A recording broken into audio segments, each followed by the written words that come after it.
నమస్తే, నేను మీ ఈశ్వర్. ఈ న్యూస్ కి స్వాగతం. వార్తల్లోని ముఖ్య అంశాలు. కేబినెట్ ఆమోదం లేకుండా కాళేశ్వరం లాంటి భారీ ప్రాజెక్టు నిర్మించడం సాధ్యమవుతుందా అని బీజేపీ ఎంపీ మాజీ ఆర్థిక మంత్రి ఈటెల రాజేందర్ సీఎం రేవంత్ ప్రశ్నించారు. నాటి కేబినెట్ లో పనిచేసిన ముగ్గురు ఇప్పుడు రేవంత్ వద్ద ఉన్నారు అన్నారు.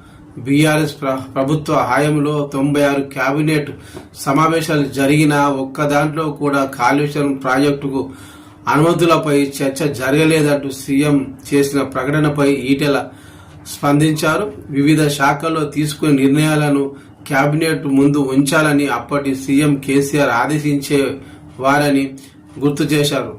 ప్రాణహిత చేవెళ్ల ప్రాజెక్టుకు నాటి సీఎం కేసీఆర్ రీడిజైన్ చేసి కాళేశ్వరం ప్రాజెక్టు చేపట్టారని చెప్పారు.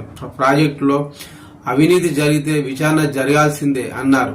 కాళేశ్వరం ప్రాజెక్టు అవినీతిపై ఏర్పడైన పీసీ ఘోష్ కమిషన్ నివేదికను అమలు చేసే దమ్ముందా అని సీఎం రేవంత్ కు ఈటల సవాల్ విసిరారు.